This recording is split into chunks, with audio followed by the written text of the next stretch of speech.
what makes you as employers particularly shameless, even though salaries are higher and blah blah blah. But what makes it shameless is that at will employment, the logic behind at will employment is that because you make it basically frictionless, like you make it almost free, close to free to fire somebody, right? Like that's the point of at will employment, which is like the real one. It doesn't matter what they say it's about. The real point is that, oh, we're gonna let employers be able to just fire very quickly with almost zero cost, because that would incentivize, that would make hiring faster. So the idea is like fire faster, hire faster, right? Like that's the idea, right? Because since you are not going to incur, you're not going to incur into like high costs if you hire somebody and it turns out that they're not a good fit, right? Like, and then because there's countries where their labor laws are very protective of employees, like Argentina before the current president.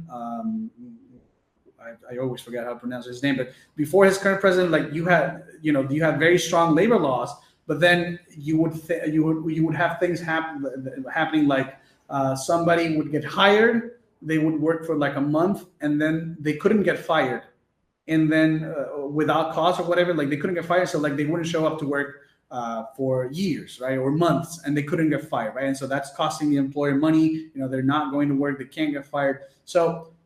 In that case, right, like in cases like those, you want to really vet the people that the persons that you're going to be hiring, right? Like the people that you're going to be hiring.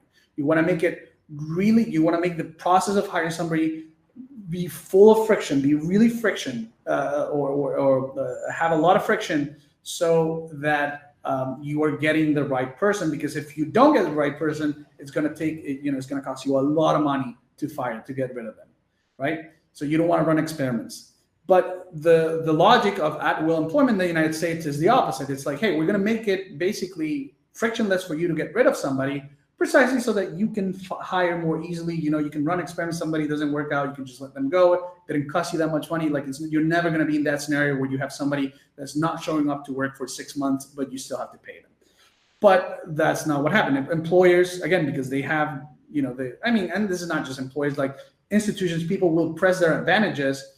Employers took all the upside of at-will employment and then got rid of the downside. They still have a super annoying, full of friction process for hiring. They're super risk averse when they're hiring. They don't give you a chance.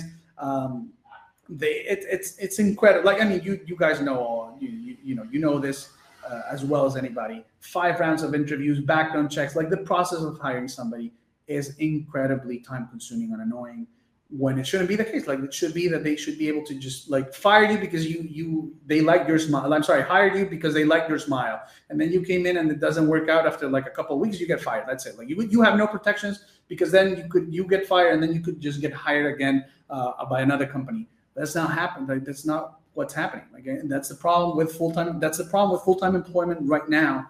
And giving, like, if job stacking was out in the open, at will employment, and actually like hiring and firing, quickly would be great. We would have like that dynamic market that wasn't, that was intended to happen. That was that was envisioned by the people, deregulating labor laws or with employers, right? But you see, like employers just take the upside. They can still fire you for whatever reason at whatever point.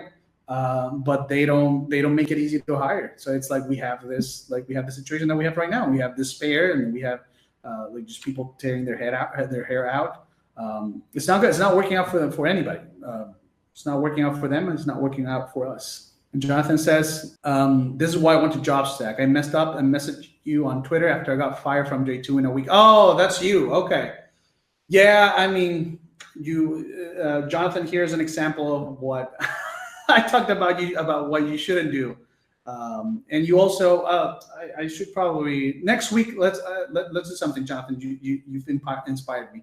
The talk, not next week, because it's like the next job stacking tips and strategies call, which I think it's in 1 month. It will be about how to create believable human patterns when your employer is tracking your activity. Like they have something like Hubstaff or like like they're taking pictures of your like screenshots of your desktop. Jonathan here, I don't want to put you in the spot, but Jonathan here just kind of like winged it. He didn't create a believable pattern. They caught him immediately, and he lost his job too, his second job. That's what he's talking about there in the chat. If he had come to me sooner, I would have explained, like I would have coached him on how to create a believable pattern. All right, but it doesn't matter, Jonathan. You're here now. It's better late than never. There's plenty of fish out in the sea. You're gonna get another job. Like you already demonstrated. So if you already got 2 jobs, you can get 2 jobs again, right? Like don't worry about it. Right? So don't look back. It's something that happened. You know, let bygones be bygones, and yeah. So you've given me an idea. Like my next talk for job stacking strategies and tips, it's going to be how to properly fool employment tracking software. I didn't know if you saw, but there's like this Stanford on Twitter. There's this Stanford academic researcher, and he was researching Git activity, and this is for people in tech, right? Like if you don't know what Git is, it's like a place where coders upload their code, right? Like you work on code on a file, you upload it there. Like it helps you keep track of changes, and it helps collaborate, right? So you saw it, JC, that thread. So anyway, he said that the aim of his research wasn't to find people working multiple jobs. It was more about productivity. But he found them. Like he realized that there were people in his research. He caught people that were working for multiple organizations, and this is something that's so easy to prevent, right? Like I always say, my students never get caught. Like if you follow my advice, you never get caught. If you are just out there trying to wing job stacking, like you're just trying to, I already made the thinking for you. I already made the mistakes for you. If you're like out there trying to like figure, invent the wheel again, and you're gonna have things like this happen. Why was this Stanford researcher able to catch unwittingly catch people working multiple jobs? Because the very smart guys that were working those multiple jobs, they were using probably their personal GitHub account, their personal Git account, to work for multiple organizations. But what is it that I tell you guys? What is it that I tell my students all the time about how to not get caught? Separation. You keep everything separate. So you would never, not only would you have separate computers, one for each job,